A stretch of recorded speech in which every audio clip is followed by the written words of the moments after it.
संघर्ष हमारे जीवन में बहुत ज्यादा रहे हैं, लेकिन हमारी पढ़ाई को लेके हमारे बाबूजी ने कभी भी मतलब है कि कोई समझौता नहीं किया। उसके लिए उन्हें जो भी करना पड़ा।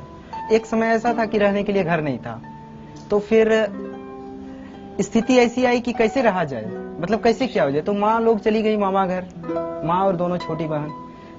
हम नहीं गए क्योंकि हमारी पढ़ाई थी। 5वीं कक्षा का मैं विद्यार्थी था उस समय। तो मुझे आज भी याद है कि एक आदमी केवल सहयोग के लिए लिया गया था और बाकी ईंट मैं पकड़ाता था। बाबूजी खुद कर नहीं लेते थे और खुद मिट्टी का गारा से बनाया गया घर है ये, और खुद ये सब किए थे। तो ये सब जिंदगी के अनुभव है। मैं इसे कभी भी संघर्ष मानता हूँ इसको। दुख नहीं है, ये संघर्ष है। दुख और संघर्ष में अंतर ये होता है कि दुख होता है कि जिसकी क्षतिपूर्ति नहीं हो सके, किसी माँ के लिए उसके बेटे से अलग हो जाना या असामयिक मृत्यु, ये सब दुख है। लेकिन ये तो जीवन के अनिवार्य अंग है, इसको संघर्ष कहते हैं और संघर्ष हर एक के जीवन में है।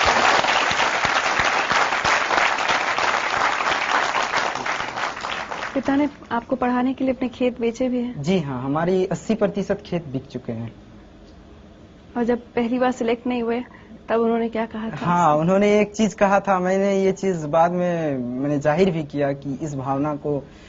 तो उन्होंने कहा था कि हम बोले कि बाबूजी पैसा कहाँ से आएगा, हम ट्यूशन पढ़ाएंगे मुखर्जी नगर में या यहाँ पर मिल जाते हैं यहाँ पर।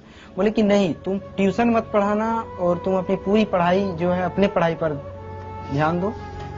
धूप में मत चलना, ऑटो में चलना, क्योंकि धूप में चलोगे तो थक जाओगे और पढ़ाई पर इसका बुरा प्रभाव पड़ेगा। अरे तुम्हारे लिए तो हम अपनी किडनी तक बेच देंगे। तो ये एक ऐसी बात थी जो मतलब है कि इस तरह की ये भावना इतनी महान है कि इस भावना के कारण हम कभी भी मतलब अपनी पढ़ाई, अपनी कमिटमेंट से पीछे नहीं हटे। एक बात बताइए, आज अगर आपके पिता आपके सामने खड़े हों तो आप उनसे क्या कहना चाहेंगे? देखिए, मेरे बाबूजी तो अभी मेरे गांव में हैं और शायद अगर इस प्रोग्राम को वो देख रहे होंगे तो मैं उनसे यही कहूंगा कि मेरी सफलता असफलता से अलग आपके बेटे होने में मेरी सार्थकता है और बस इसी सार्थकता को जीवन भर महसूस करना चाहिए।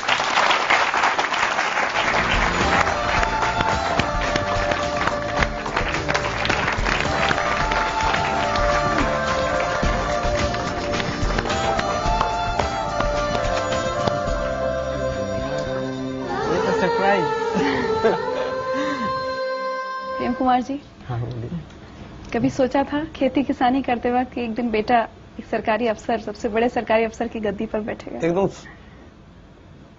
जब से इसको पढ़ाई में ख्याल आया तब से मैंने ये सोचा था, ये आज की सोच नहीं है। आपको पता था आईएएस क्या होता है?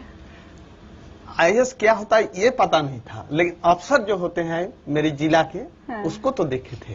हाँ, सही बात है। कभी अपने बेटे से ये नहीं कहा कि अरे तुम नहीं कर पाओगे, तुम कहाँ, मैं नहीं तुम्हारा खर्चा पढ़ाई का उठा पाऊंगा? मैं कैसे कह दूं, वो कभी नहीं सोचा।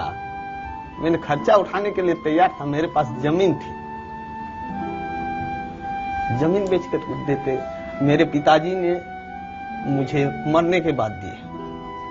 अब वो जमीन में इसको देता मरने के बाद, तो ये मैंने सोचा कि मरने के बाद क्यों मैं दूं, अब ये दे दे, और रहेगा तो बेटा का और नहीं रहेगा तो बेटा का।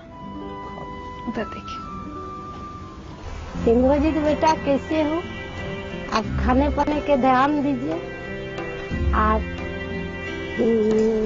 तुम्हारे लिए गुड़ रोटी बनाई है। आप ट्रेनिंग ज्यादा खाना पीना का ध्यान दीजिए। आज तुम्हारे लिए हम दुल्हन खज के रखे हैं, रिश्ता तय हुआ है।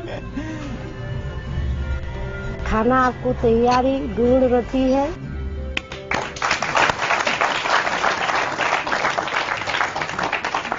गुड़ रोटी खाने का शौक है? हाँ जी हाँ। बहुत गुड़ रोटी खाता था। आपसे सारे देश के पिता सीख लें, एक मिसाल कायम की है आपने कि किस तरह से एक पिता अपने बेटे से ये तक कहता है कि मैं ये नहीं कहेंगे कि कोई अपनी किडनी बेचे, लेकिन आपने एक मिसाल कायम की है कि अपना सब कुछ कुर्बान कर बेटे को पढ़ाया, खेत बेचे, आज जिंदगी लाइफ की तरफ से आपको सम्मानित किया।